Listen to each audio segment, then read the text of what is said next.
नमस्कार, आप देख रहे हैं युग करवट न्यूज और आपके साथ मैं हूं शोभा भारती। पेश है आज का हमारा न्यूज बुलेटिन। आइए नजर डालते हैं आज की हेडलाइंस पर। कासगंज में बदमाशों ने किया पुलिस टीम पर हमला, सिपाही शहीद, पुलिस मुठभेड़ में मारा गया एक आरोपी। मुरादनगर में दीवार गिरने से एक मजदूर की मौत, कई घायल, ठेकेदार को लिया हिरासत में। फिल्म सिटी परियोजना की प्रगति जानने ग्रेटर नोएडा पहुंचे अभिनेता राजू श्रीवास्तव, कहा मिलेगा स्थानीय कलाकारों को काम। यूपी बोर्ड की परीक्षाओं का ऐलान, 24 अप्रैल को शुरू होंगी परीक्षाएं, 15 मई को होंगी संपन्न। और दिल्ली लाल किले हिंसा का एक और आरोपी गिरफ्तार, दीप सिद्धू को पहले ही किया जा चुका है गिरफ्तार। उत्तर प्रदेश में बदमाश एक के बाद एक दुस्साहसिक घटनाओं को अंजाम दे रहे हैं। कासगंज में एक बार फिर बदमाशों ने कानपुर के बिकरू कांड की तर्ज पर नोटिस चस्पा करने गई पुलिस टीम पर न सिर्फ हमला बोला, बल्कि एक सिपाही को बुरी तरह से पीट कर मार डाला। इस हमले में दरोगा भी बुरी तरह से घायल हुआ है। इस घटना के बाद बुधवार को पुलिस और पीएससी ने सर्च ऑपरेशन चलाकर एक बदमाश को मुठभेड़ में मार गिराया। मुख्य आरोपी की तलाश अभी जारी है। इस मामले में प्रदेश सरकार ने एनएसए लगाने व शहीद सिपाही के परिजनों को 50 लाख व परिवार के एक सदस्य को नौकरी देने का ऐलान किया है। उत्तर प्रदेश में लोग अभी कानपुर के बिकरू कांड को भूले भी नहीं कि प्रदेश के कासगंज में बदमाशों ने फिर ऐसे ही एक दुस्साहस को अंजाम देते हुए पुलिस को अपना शिकार बनाया। मंगलवार को बदमाशों ने छापा मारने आई पुलिस टीम में दरोगा सहित सिपाही को बंधक बनाया और उन्हें बुरी तरह से मारा पीटा, जिसमें एक सिपाही की मौत हो गई। दरोगा बुरी तरह से घायल हो गया। इस घटना से पुलिस महकमे में हड़कंप मच गया। कासगंज में दरोगा अशोक और एक सिपाही देवेंद्र बाइक से शराब माफिया मोतीराम के घर कुर्की का नोटिस चस्पा करने गए थे, जहां उन्हें शराब माफिया और ग्रामीणों ने पकड़कर बुरी तरह से पिटाई कर डाली। सिपाही को इतनी बुरी तरह से पीटा गया जिसकी मौके पर ही मौत हो गई। दोनों को ही इतनी बुरी तरह से मारा पीटा गया कि उनकी वर्दी तक फाड़ दी गई। इसके बाद मौके पर पहुंची पुलिस टीम को सिपाही और दरोगा एक खेत में बंधक हालत में मिले। एसपी मनोज सोनकर ने घटना की जानकारी देते हुए कहा कि बदमाशों ने पुलिस टीम पर हमला बोल दिया था। में हमारे सब इंस्पेक्टर और एक कांस्टेबल देवेंद्र, जो कि वांछित अभियुक्तों की तलाश में आए थे, वांछित अभियुक्तों की तलाश के दौरान अपराधियों द्वारा उन पे हमला किया गया, जानलेवा हमला किया गया, जिसमें हमारे सिपाही देवेंद्र शहीद हो गए और हमारे दरोगा जी गंभीर रूप से घायल हो गए। घायल दरोगा जी को अलीगढ़ में इलाज के लिए भेजा गया, जो कि गंभीर अवस्था में हैं, और उनके द्वारा नामजद तहरीर दी गई थी, जिसमें मोती सना भूबलाल, एहलकार सना भूबलाल, नगला धीमर के। इसके बाद पुलिस और पीएससी ने बदमाशों को पकड़ने के लिए काली नदी के पास कटरी क्षेत्र में सर्च ऑपरेशन चलाया, जहां काली नदी के खादर में पुलिस की बदमाशों से मुठभेड़ हुई, जिसमें पुलिस की गोली लगने से मुख्य आरोपी मोती धीमर का भाई एहलकार ढेर हो गया। बाकी आरोपियों की तलाश में सर्च ऑपरेशन जारी है, जिसमें एक बदमाश से प्रातः मुठभेड़ हुई। उस मुठभेड़ में जब उनको इलाज के लिए सीएससी ले जाया गया एहलकार को, तो डॉक्टरों द्वारा उनको मृत घोषित कर दिया गया है। मोती और उनके अन्य साथी भागने में सफल हो गए। हमारी टीम लगातार उन पर पीछा कर रही है, दबिश कर रही है, और उनके द्वारा जो असलहा लूटा गया उसकी बरामदगी का प्रयास किया जा रहा है। आरोपी का भाई एहलकार जो पुलिस मुठभेड़ में ढेर हुआ है, वो भी हत्या के मामले में वांछित था। गौरतलब है कि इस मामले में यूपी सरकार की ओर से आरोपियों पर एनएसए लगाने का निर्देश दिया गया है। साथ ही मृतक पुलिसकर्मी के परिवार को 50 लाख रुपए का मुआवजा व परिवार के एक सदस्य को सरकारी नौकरी देने का ऐलान किया गया है। कासगंज में शहीद सिपाही को पुलिस के आला अधिकारियों ने नम आंखों से श्रद्धांजलि दी। ब्यूरो रिपोर्ट, युग करवट न्यूज।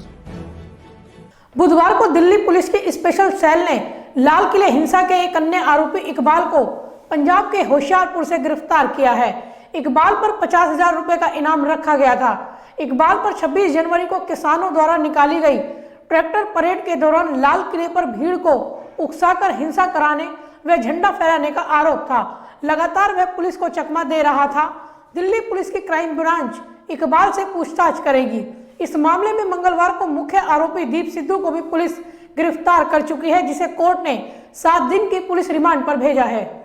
मंगलवार को 26 जनवरी को किसानों की ट्रैक्टर परेड के दौरान हुई हिंसा मामले में दीप सिद्धू की गिरफ्तारी के बाद बुधवार को दूसरे आरोपी इकबाल सिंह को भी दिल्ली पुलिस की स्पेशल सेल ने गिरफ्तार कर लिया है। पुलिस ने उस पर 50,000 रुपये का इनाम रखा था। इकबाल को पंजाब के होशियारपुर से अरेस्ट किया गया है। उपद्रवियों ने किले की प्राचीर पर धार्मिक झंडा लगाया था और हिंसा भी की थी। इकबाल पर लाल किले पर लोगों को उकसाने और हिंसा भड़काने का आरोप था।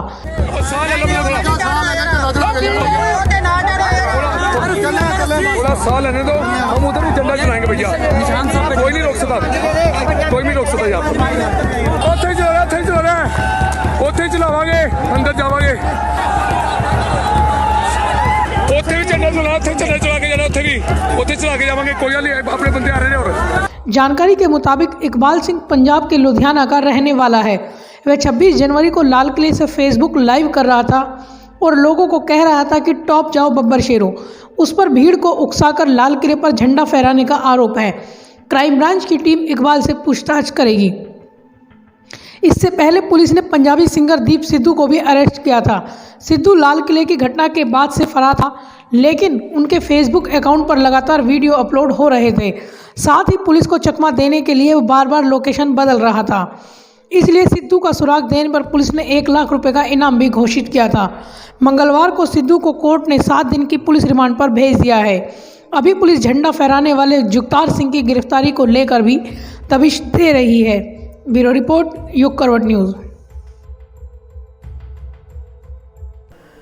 उत्तर प्रदेश के मुख्यमंत्री योगी आदित्यनाथ के ड्रीम प्रोजेक्ट फिल्म सिटी परियोजना की प्रगति जानने के लिए बुधवार को उत्तर प्रदेश फिल्म विकास परिषद के अध्यक्ष व अभिनेता राजू श्रीवास्तव ग्रेटर नोएडा पहुंचे और प्राधिकरण के अधिकारियों के साथ बैठक की। इस दौरान अभिनेता राजू श्रीवास्तव ने अपने मजाकिया अंदाज में फिल्म सिटी निर्माण की जानकारी देते हुए बताया कि अब स्थानीय कलाकारों को अपनी प्रतिभा दिखाने का बेहतर अवसर मिलेगा। उन्हें अपना घर बार नहीं छोड़ना पड़ेगा। फिल्म सिटी में फिल्म से संबंधित सभी सुविधाएं उपलब्ध कराई जाएंगी। यमुना एक्सप्रेस वे विकास प्राधिकरण क्षेत्र में फिल्म सिटी परियोजना की प्रगति जानने के लिए बुधवार को उत्तर प्रदेश फिल्म विकास परिषद के अध्यक्ष व अभिनेता राजू श्रीवास्तव ग्रेटर नोएडा पहुंचे और प्राधिकरण के अधिकारियों के साथ बैठक की। इस दौरान उन्होंने योजना से संबंधित कार्यों की जानकारी ली। इस दौरान कॉमेडियन राजू श्रीवास्तव ने कहा कि यूपी में फिल्म सिटी प्रदेश के मुख्यमंत्री योगी आदित्यनाथ का ड्रीम प्रोजेक्ट है, जिसे निर्धारित समय में पूरा कराया जाना है। इसकी मॉनिटरिंग भी लगातार की जा रही है। यशस्वी मुख्यमंत्री श्री आदित्यनाथ योगी जी का ये ड्रीम प्रोजेक्ट है फिल्म सिटी स्टूडियो। बहुत लोग फिल्म सिटी के नाम से ऐसा लगता है कोई शहर बसा रहे हैं, तो फिल्म सिटी स्टूडियो और बनना है। और आप सबको पता है जो चीज़ हमारे मुख्यमंत्री जी ठान लेते हैं वो अवश्य पूरा होता है और समय से पहले पूरा करने की हम लोग आपके सामने वादा कर रहे हैं, गारंटी ले रहे हैं। और इसी सिलसिले में मैं पिछले हफ्ते मुख्यमंत्री जी को मिला, तो मुख्यमंत्री जी इसकी अपडेट जानना चाहते हैं, इसकी प्रोग्रेस जानना चाहते हैं, पूरी उनकी इस पे नज़र है। इस दौरान अपने कॉमेडियन अंदाज में राजू श्रीवास्तव ने कहा कि कई अच्छे व प्रतिभावान कलाकार पैसों के अभाव में मुंबई नहीं जा पाते हैं और उनकी प्रतिभा यहीं दम तोड़ जाती है। ऐसे में इस फिल्म सिटी के बनने से न सिर्फ कलाकारों को प्रतिभा दिखाने का अवसर मिलेगा, बल्कि स्थानीय लोगों को भी रोजगार के अवसर मिलेंगे। फिल्म सिटी में सिर्फ शूटिंग ही नहीं बल्कि फिल्म से जुड़ी सभी सुविधाएं उपलब्ध हों, इसके लिए भी काम किया जा रहा है। पोस्ट प्रोडक्शन फिल्म का महत्वपूर्ण हिस्सा होता है। वहाँ हो रहा है, यहाँ हमारे अगल बगल और मरीज लेटे रहते तो सही रहता, इनको देख देख हम भी ठीक होते। तो मैं बता मुंबई में फिल्म सिटी में नहीं जगह पाए, तो यहाँ नोएडा फिल्म सिटी में गांव देहात में तमाम गजोधर आपकी तरीके से तैयार हो जाएंगे। जी हाँ, जी तो ये सबको जगह मिलेगी सर। बिल्कुल सही कह रहे हैं कि अब समझ लो कि जितने कलाकार हैं उत्तर प्रदेश के, समझ लो चाहे बनारस के हो, चाहे गोरखपुर, गाजी, गोंडा के हों, कहूँ के हों, लखीमपुर के हों, अब सब लोगों का बाहर नहीं जाना है, और कहीं दूसरे शहर में भटकना नहीं है। भूखे प्यासे घूम रहे हैं, पैसा खत्म हो गया, महंगा शहर मुंबई, अभी लौट आए, भाग आए, यहाँ पर चून की दुकान खोले, मूंगफली बेच रहे हैं। कलाकार बढ़िया है, योग्यता खूब है, मगर अब बम्बई कैसे जाएं, इतना खर्चा कैसे हो, कहाँ रहेंगे, भाड़ा बहुत है वहाँ, तो कलाकार यहीं कहीं मरे जा रहे हैं। योग्य कलाकार, टैलेंटेड कलाकार यहीं दबा जा रहा है। तो मुख्यमंत्री जी को हम लोग सब लोग मिलकर निवेदन किया, तो मुख्यमंत्री जी बोले ये तो बढ़िया काम है, बढ़िया काम है। यही कलाकार अपने घर में रोजगार मिल जाए, अपनी डेहरी पे लौट के आवे, अपने अम्मा बप्पा के साथ बैठ के खाना खावे, लड़कन बच्चन के खिलावे, ऐसे उछाल के, और दूसरे दिन फिर मेकअप लगा के शूटिंग करे। राजू श्रीवास्तव ने प्राधिकरण के अधिकारियों से निर्माण कार्य की जानकारी ली व अब तक किए गए कार्यों को लेकर संतोष जताया। अभिनेता ने कहा कि काम की तलाश में अब स्थानीय कलाकारों को अपना घर बार छोड़कर नहीं जाना होगा। बैठक में प्राधिकरण के सीईओ ने फिल्म बंधु टीम के सदस्यों को बताया कि नवनिर्मित फिल्म सिटी में डिजिटल स्टूडियो से लेकर वीएफएक्स स्टूडियो और फिल्म एकेडमी बनाई जाएगी। अमेरिका की सबसे बड़ी कंसल्टिंग फर्म CBRI एशिया इसके लिए दुनिया भर के फिल्म स्टूडियो और थीम पार्क का अध्ययन कर रही है। ब्यूरो रिपोर्ट, युग करवट न्यूज। बुधवार को उत्तर प्रदेश के डिप्टी सीएम ने यूपी बोर्ड परीक्षाओं का ऐलान कर दिया है। यूपी बोर्ड की हाई स्कूल व इंटर की परीक्षाएं 24 अप्रैल से शुरू होंगी, जिसमें हाई स्कूल की परीक्षा 10 मई और इंटर की परीक्षा 12 मई को समाप्त होगी। हाई स्कूल की परीक्षा 12 दिन और इंटर की परीक्षा 15 दिन में ही संपन्न कराई जाएगी।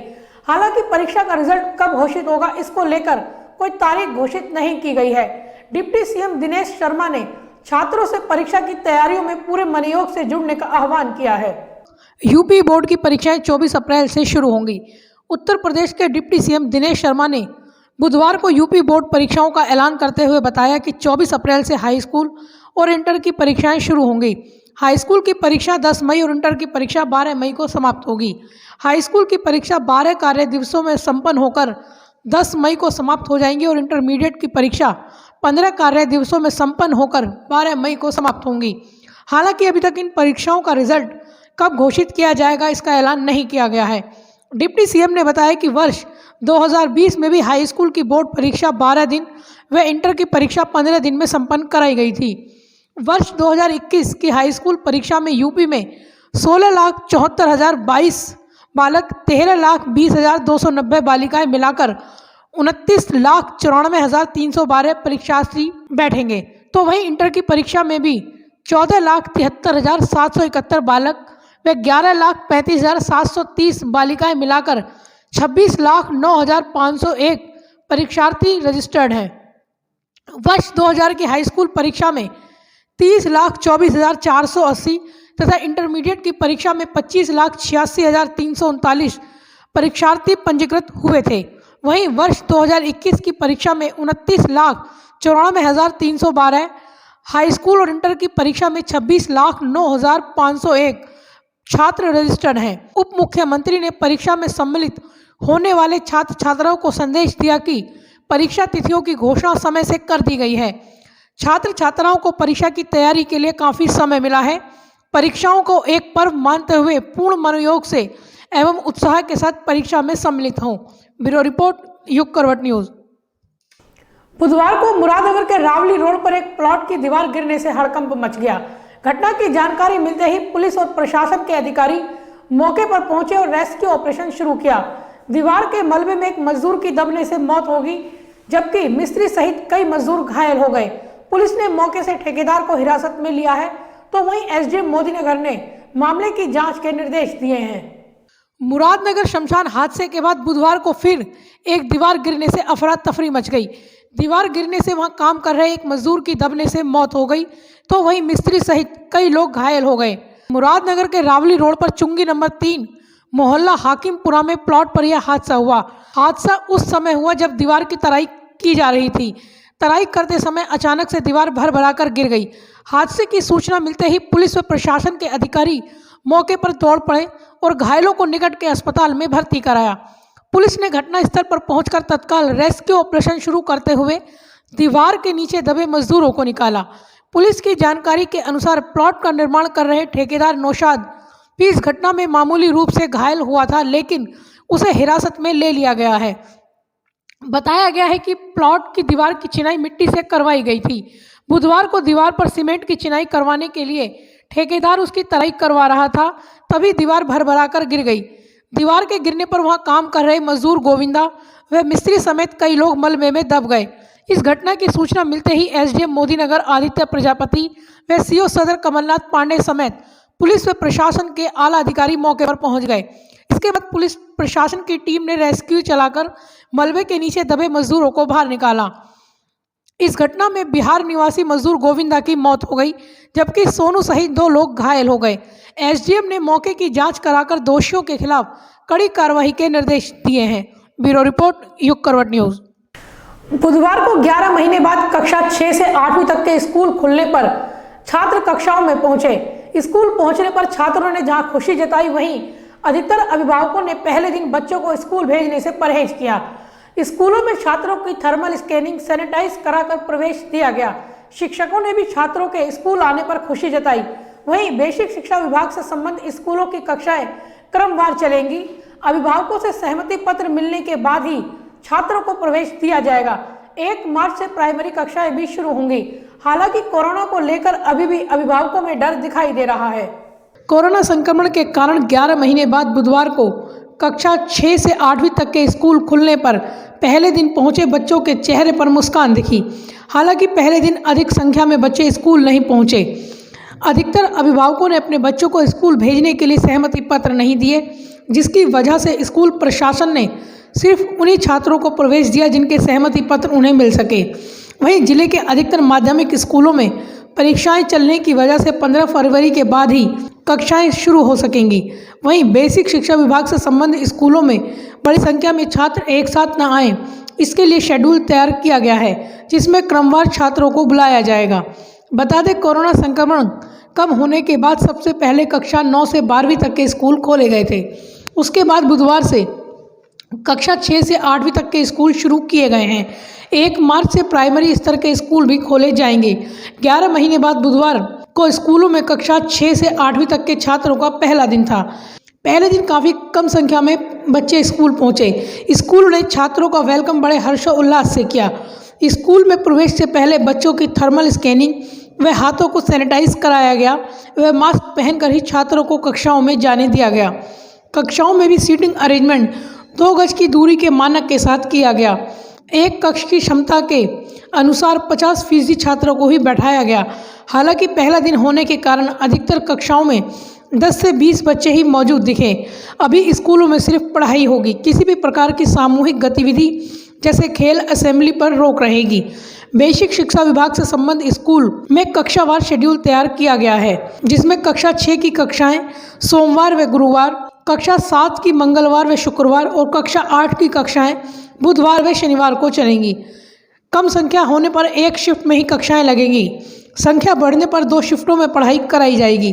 पहले दिन स्कूल पहुंचे छात्रों ने खुशी जताई। हालांकि कोरोना संक्रमण को लेकर अभी भी अभिभावकों में डर बना हुआ है, जिसकी वजह से अधिकतर अपने बच्चों को स्कूल भेजने के लिए तैयार नहीं हैं। ब्यूरो रिपोर्ट, युग करवट न्यूज़। केंद्र सरकार और ट्विटर इंडिया के बीच विवादित अकाउंट्स और हैशटैग को लेकर विवाद चल रहा है। इस मामले में सरकार ने ट्विटर से सवाल पूछे थे, जिसे लेकर ट्विटर ने भी अब अपने जवाब दिए हैं। ट्विटर ने अपने जवाब में कहा है कि जो कंटेंट खत्म किया गया था वह भारतीय कानून के मुताबिक थे, जिसकी वजह से उन्हें फिर से रिस्टोर कर दिया गया था। भारत सरकार और ट्विटर इंडिया के बीच कई मुद्दों को लेकर बीते दिनों से ठनी हुई है। विवादित अकाउंट्स और हैशटैग को लेकर केंद्र सरकार ने ट्विटर से कुछ सवाल पूछे थे, जिनके जवाब अब दिए गए हैं। ट्विटर के द्वारा बताया गया है कि उनकी ओर से आपत्तिजनक हैशटैग को हटाया गया और उससे संबंधित कंटेंट को भी खत्म किया गया।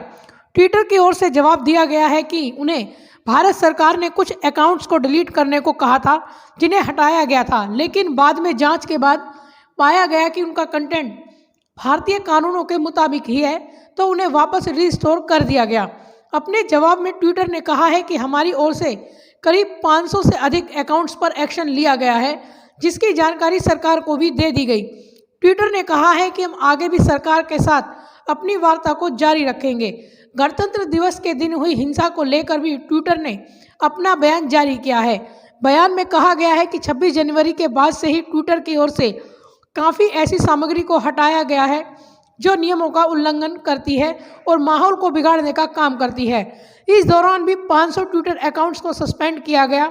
कुछ हैशटैग पर रोक लगाई गई। ब्यूरो रिपोर्ट, युग करवट न्यूज़। तो आज के लिए फिलहाल बस इतना ही। गाजियाबाद और आसपास की खबरों के लिए देखते रहिए युग करवट न्यूज़ और विस्तार से खबरों को जानने के लिए पढ़िए युग करवट न्यूज़पेपर। सब्सक्राइब कीजिए युग करवट। नमस्कार।